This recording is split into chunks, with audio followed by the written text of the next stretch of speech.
शंकर के मंदिर में प्रतिदिन जाने वाले को और एक और चीज अपने स्मरण में रहे, अगर शिव के मंदिर नहीं जा सकते तो अपने घर में जो शिवलिंग है उस पर जल चढ़ाओ।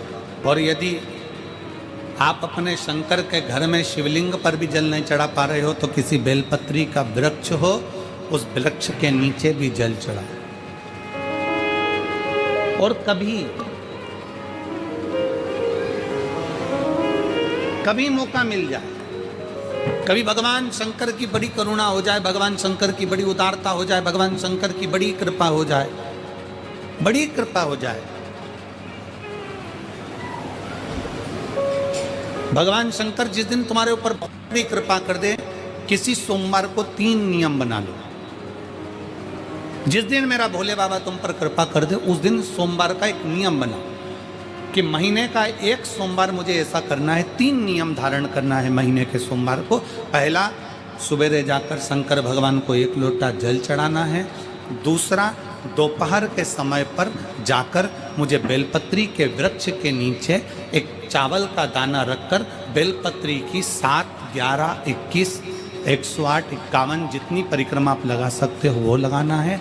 और तीसरा, बेलपत्री के वृक्ष के नीचे और शंकर के मंदिर के दरवाजे पर मुझे एक घी का दीपक लगाना है। बस ये 3 नियम जिसने महीने में एक बार ले लिया, समझ लो उसको पीछे हटने की जरूरत ही नहीं, वो आगे ही बढ़े।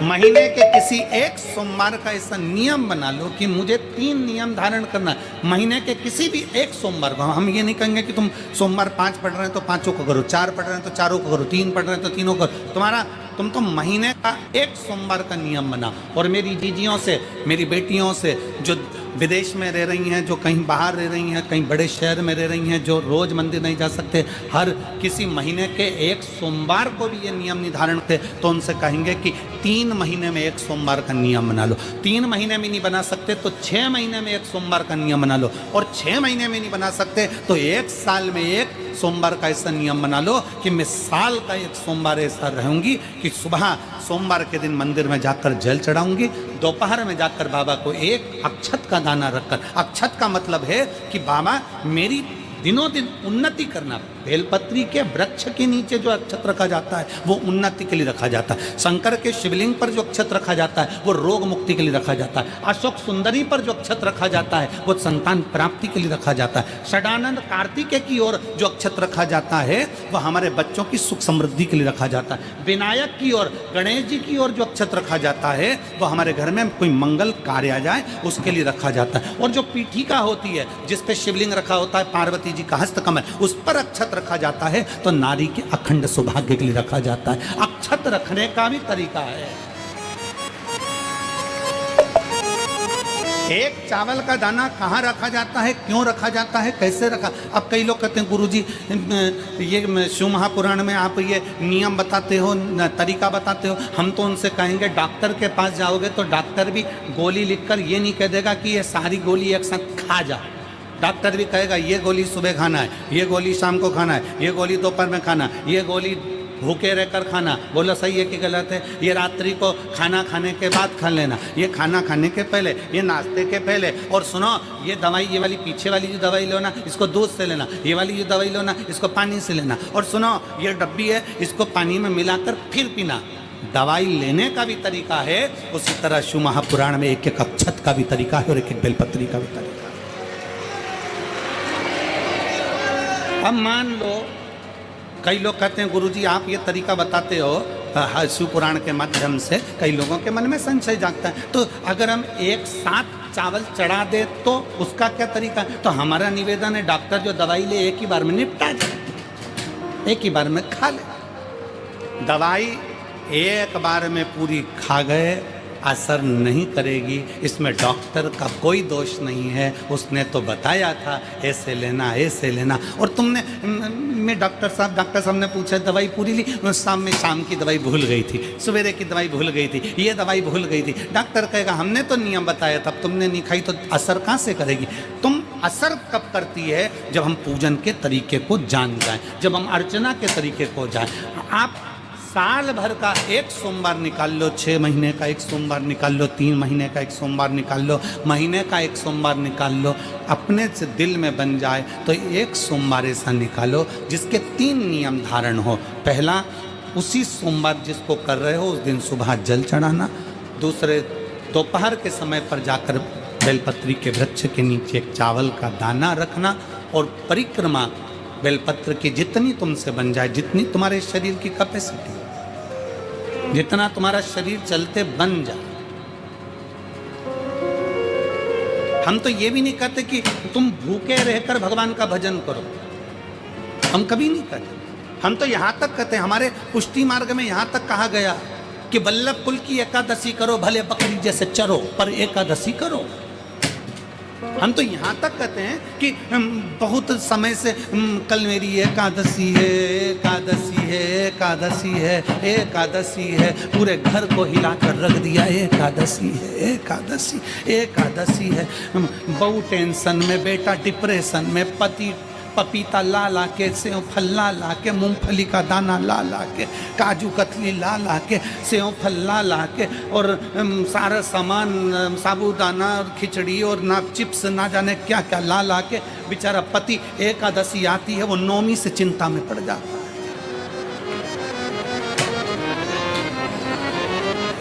हम तो ये भी नहीं कहते कि तुम व्रत बहुत भारी करो, तुम व्रत उपास भी बहुत टेंशन वाला करो, ना ना ना।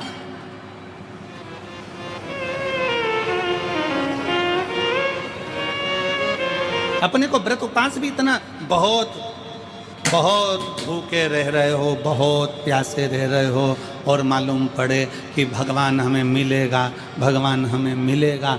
भगवान कहता है कि देख भाई, मैं भी भूखा नहीं रहता, तू भी भूखा मत रहे, मैं भी चकाचक रहता हूँ, तू भी चकाचक रहे, मैं भी अपने। और भगवान शंकर तो ये भी कहते हैं कि अपना परिवार भी मत छोड़ो। मेरे पास में पार्वती भी, एक ही देवता है जो विद फैमिली मंदिर में बैठता है। शंकर जी हैं तो पार्वती जी हैं, तो गणेश जी हैं, तो कार्तिकेय जी हैं, तो नंदी है, सब मंदिर के अंदर चाहिए। शंकर भगवान अपने पूरे परिवार के साथ। शंकर जी तो ये कहते हैं अकेले तुम क्यों रहते हो। शिव जी की एक बात अपने ध्यान में रखना, कितनी सुंदर बात है शंकर भगवान की, बहुत ध्यान में रखिएगा। आप जौहरी नहीं हो, हीरे को नहीं परख सकते। हम भी जौहरी नहीं है, हम हीरा को नहीं समझ सकते। पर भगवान शंकर ने पृथ्वी पर जिसको जन्म दिया उसको जौहरी बनाकर पैदा किया है, उसको जौहरी बनाकर भेजा है कि आप भले हीरा को न समझो चलेगा, पर अपने नज़दीक में कोई दुखी है तो उसकी पीड़ा को जरूर समझना। भगवान शंकर कहते हैं उसकी पीड़ा का स्मरण।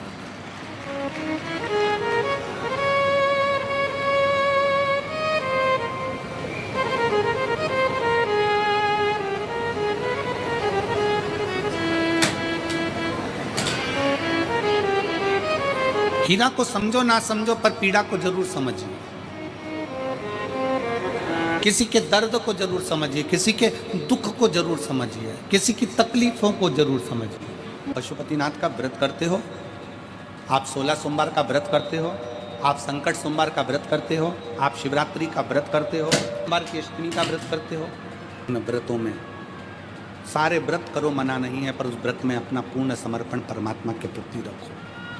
केवल खाना छोड़ा है, अन्न छोड़ा है, भोजन छोड़ा है, और दिन में सुबह से लेकर शाम तक 2-3 बार तुमने कुछ ना कुछ पाया है, वो व्रत हो सकता है आपकी दृष्टि में, पर हमारी दृष्टि में व्रत कौन सा है। शिव महापुराण की कथा कहती है कि सुबेरे आपका व्रत चालू हुआ, दूसरे दिन ब्रह्म मुहूर्त तक जो आपका व्रत आपने रखा है, भगवान का जो व्रत कर रहे हो, उस व्रत में एक बात अपने अंदर उतार कर रखो कि इस दिन मैं अपने मोबाइल का त्याग करती हूँ, पूरे दिन मैं मैसेज नहीं पढ़ूंगी, मैं देखूंगी नहीं, मैं अपशब्द नहीं कहूँगी, मैं जानूंगी। दूसरा, आज के दिन मेरा व्रत है, आज 1 महीने में, 15 दिन में, 2 दिन में, 20 दिन में मैंने अगर किसी से भी अपशब्द कहा होगा, आड़ा टेढ़ा कहा होगा, तो सबसे पहले आज व्रत वाले दिन मैं उसको सॉरी कहूँगी, क्षमा मांगूंगी और अपने हृदय से लगाने का प्रयास करूँगी। व्रत है। व्रत का तीसरा अंश, आज मेरा व्रत है, मैं आज के दिन किसी को भी अपशब्द नहीं बोलूँगी, किसी के लिए आड़ा टेढ़ा नहीं बोलूँगा। आज जितना बन सकेगा मैं सात्विक जीवन जीऊँगा। चौथा, आज मेरा व्रत है, आज के दिन मैं झूठ नहीं बोलूंगी, ना झूठ बोलूंगा सुबह से लेकर शाम तक। और पांचवा, आज व्रत वाला दिन है, जितना फलार मैं करूंगी उसका पैसा जोड़ूंगी कि 15 रुपए का मैंने साबुदाना खाया, 10 रुपए का बटाटा खाया, ये खाया वो खाया, सारा हिसाब लगाकर 55, 60, 70 रुपए जितने होते हैं उसमें से एक अंश निकालकर मैं उसका एक भाग किसी गौशाला में जाकर गाय को चारा जरूर दूंगा। आपका व्रत, आपकी साधना, आपका तप, आपका बल, आप कैसा कर रहे हैं? केवल भूखे रहने पर भगवत पद की प्राप्ति नहीं होती। शिव महापुराण की कथा कहती है कि भूखे रहने से भगवान की प्राप्ति नहीं होती। शिव पुराण की कथा कहती है भगवान को पाने की भूख बढ़ाने से भगवान की प्राप्ति होती है। भीतर से परमात्मा को पाने की भूख बढ़ाए, भगवान को पाने की भूख बढ़ाए भीतर से।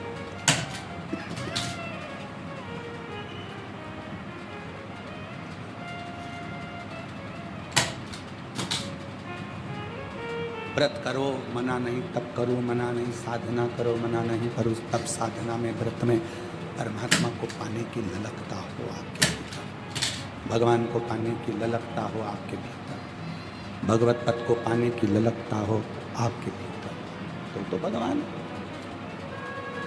हाँ, पुराण की कथा एक बड़ी सुंदर बात कहती है, व्रत आप करते हो, उपास आप करते हो, नियम आप लेते हो, पूरा किसको करना पड़ता है? तुम्हें नहीं। व्रत आप करते हो, उपास आप करते हो, नियम आप लेते हो और पूरा देवाधिदेव। बस इतना जरूर याद रखें कि जैसे कुछ प्राप्त हो भी गया तो शिव को धन्यवाद देकर शंकर के दरवाजे पर जाते रहना, यह हमारा कर्तव्य है।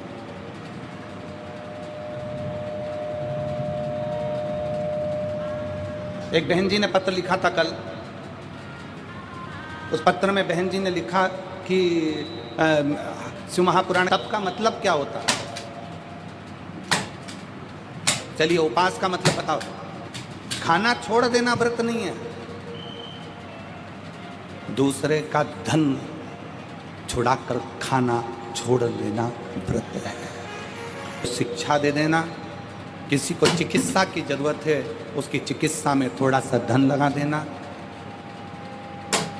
कोई रोते हुए के आंख के आंसुओं को पोंछ देना, किसी के दुख में खड़े होकर उसको खुशियां प्रदान कर देना, ये दुनिया का सबसे बड़ा व्रत है, सबसे बड़ी साधना, सबसे बड़ा व्रत। मन साफ है तो सारी गलतियां माफ है, और अगर मन ही साफ नहीं है तो गलती कौन माफ करेगा भाई?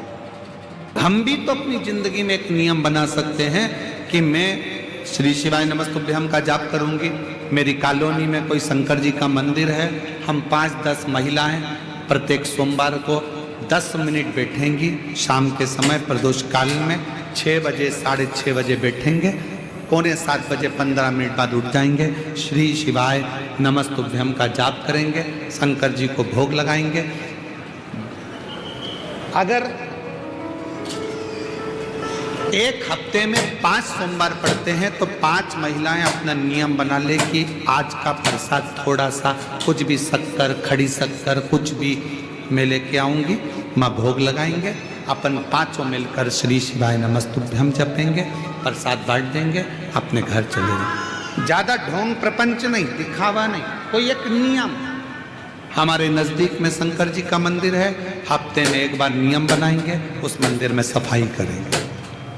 हफ्ते में एक बार नियम बनाएंगे, अपने नजदीक के शंकर के मंदिर को साफ करेंगे, क्लीन करेंगे।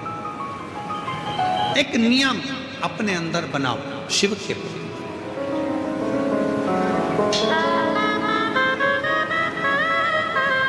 अपने भीतर जब हम नियम बना लेते हैं कि श्री शिवाय नमस्तुभ्यम जपना है, शिव को एक लोटा जल चढ़ाना है, शंकर की आराधना करना है, तो शिव हमारे लिए भी कोई ना कोई नियम जरूर बनाते हैं और हमारा कल्याण जरूर करते हैं। एक नियम बना, इस कथा को सुना, तुम्हारे पति को फल प्राप्त हो। कलिकाल में संसार में जो शिव महापुराण की कथा को सुनता है, श्रवण करता है, करवाता है, बाँचता है, सुनता है, वो जितने जीव इस कथा को श्रवण करने आते हैं केवल उनका ही नहीं, उनकी 71 पीढ़ी का कल्याण शिव पुराण की कथा कर। लंबी बाती का प्रमाण अलग होता है। लंबी बाती क्यों लगाई जाती है? भगवान के मंदिर में दीप में, देवियों की पूजन में, लक्ष्मी की वृद्धि के लिए। कौन से देवता के यहाँ लंबी बत्ती लगती है और कौन से देवता के यहाँ गोल बत्ती लगती है, उसका भी प्रमाण बनना। किसी देवी की पूजन करो तो लंबी बत्ती आती है, कुल देवता की पूजन करो तो लंबी बत्ती आती है। किसी मंदिर में किसी देवता को लगाने जाओ तो गोल बत्ती लगती है, उसका भी प्रमाण है। लंबी बत्ती जहाँ लगाई है, अगर लक्ष्मी के सामने लगाई है तो लक्ष्मी की लंबाई बढ़ती है, लक्ष्मी की वृद्धि बढ़ती है। अगर कुल देवता के नाम की लगाई है तो वंश की वृद्धि होती है। इसलिए हमारे यहाँ अमावस्या पूनम को जो पाटे माटे भराते हैं उसमें गोल बत्ती नहीं लंबी लगाई जाती है, जिससे हमारा वंश बढ़े। नवरात्रि में देवी जी की जो बाती लगाई जाती है वो लंबी लगाई जाती है, गोल नहीं। क्यों? क्योंकि जिससे माँ हम पर कृपा बना कर रखे, हमारा वंश खूब बढ़े, हमारे यहाँ लक्ष्मी की वृद्धि हो। स्थिर बाती, गोल बाती लगाई जाती है ब्रह्मा के मंदिर में, इंद्र के मंदिर में, देवता के मंदिर में। तुलसी के सम्मुख में लंबी बाती नहीं लगती, तुलसी के सम्मुख में गोल बाती लगाई जाती है महाराज, जिससे स्थिरता का भाव केंद्रित हो। स्थिरता भाव।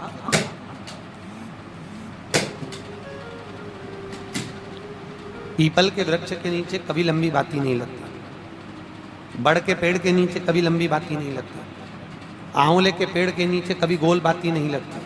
आंवले के वृक्ष के नीचे लंबी बाती लगना चाहिए। धन की वृद्धि, सुख समृद्धि।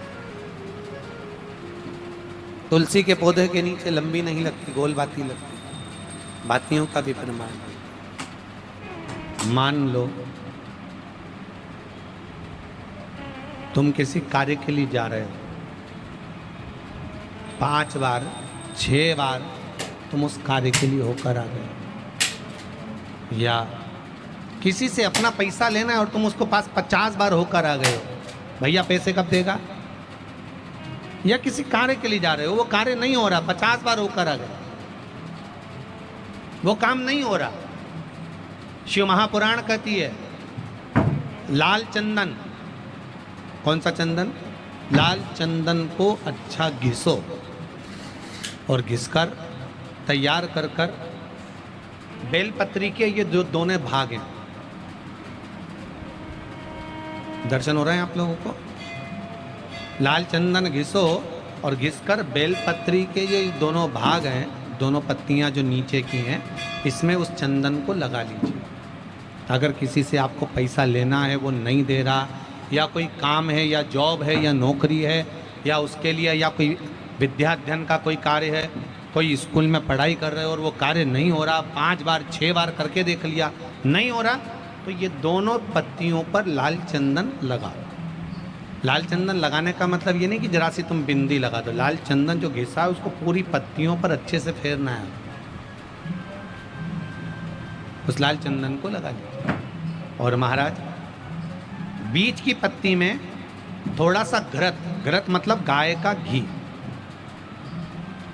गौ माता के दूध से माखन से निर्मित उस घी को बीच की पत्ती में थोड़ा सा लगा लीजिए। और जो अशोक सुंदरी वाली जगह है, जानते हो ना आप लोग अशोक सुंदरी की जगह, आपको पहले भी कथा में कहा, समझ लीजिए ये शिवलिंग है, ये जलाधारी पर रखा हुआ है, ये गोल जलाधारी है, यहाँ से पानी नीचे गिरता है, ठीक है, ऐसे होता ना शिवलिंग। तो शंकर भगवान का पूरा परिवार शिवलिंग के आसपास में होता है। शंकर भगवान के 13 बच्चे हैं। कितने बच्चे हैं शिव जी के? 13 बच्चे, पूरे 13 की 13 बच्चे और धर्म पत्नी शिव जी की शिवलिंग के आसपास में है। जैसे ये जो गोल जलाधारी है, ये माता पार्वती जी का हस्त कमल है। शिवलिंग रखा है, ये शंकर जी का स्वरूप है। जहाँ से पानी नीचे गिरता है, राइट भाग गणेश जी का स्थान, लेफ्ट भाग 6 कार्तिकेय, षडानंद कार्तिकेय का स्थान।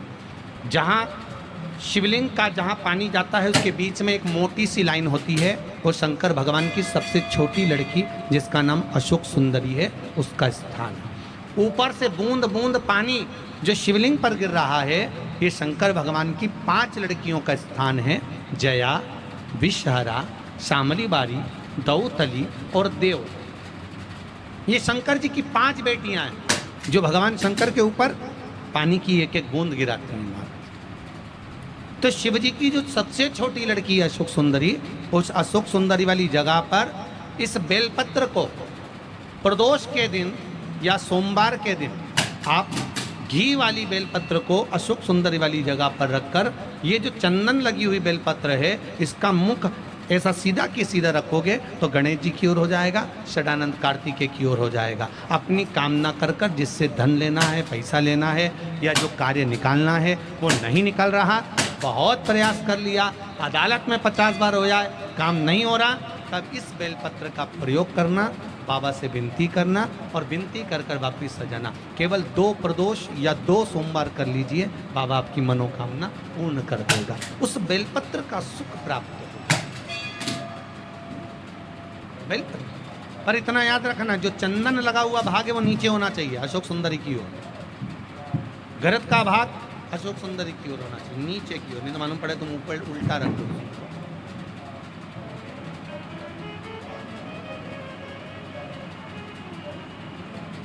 शिव स्मरण, यही चीज विवाह में भी कार्य आती है। जिन बेटा और बेटी का विवाह नहीं हो रहा, जिन बेटा बेटी का विवाह नहीं हो रहा, 30-30 साल के हो गए, 28 साल, 40 साल, 25 साल के हो गए, विवाह नहीं हो रहा, तो आज बेलपत्री पर दोनों पत्तियों पर लाल चंदन लगाइए और बीच वाली पत्ती पर पीला चंदन लगाइए। जिसका विवाह नहीं हो रहा उस नीचे की दोनों पत्ती पर लाल चंदन और बीच वाली पत्ती पर पीला चंदन। महाराज, पीला चंदन लगाने के बाद में जो लाल चंदन है उस लाल चंदन से 7 बिंदी पीले चंदन वाली पत्ती पर लगवा दीजिए। जिस लड़का लड़की का विवाह नहीं हो रहा उससे लाल चंदन की 7 बिंदी लगवा दीजिए और लगवा कर जहाँ पर अशोक सुंदरी का स्थान है वहाँ पर उस बेलपत्री को उसका नाम और गोत्र बोलकर, जिस व्यक्ति का विवाह नहीं हो रहा नाम और गोत्र बोलकर, आज रात्रि के समय पर या आज शाम के समय पर उस बेलपत्र को भगवान शंकर की अशोक सुंदरी की जगह पर चढ़ा दो और बाबा से विनती कर लो, बाबा मेरा मंगल विवाह हो, ऐसा निवेदन कर लो।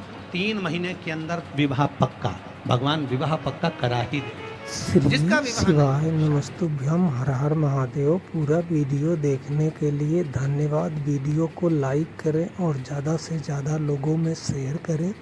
कमेंट बॉक्स में श्री शिवाय नमस्तुभ्यम या हर हर महादेव अवश्य लिखें। भगवान भोलेनाथ आपकी मनोकामना पूर्ण करें। श्री शिवाय नमस्तुभ्यम, हर हर महादेव।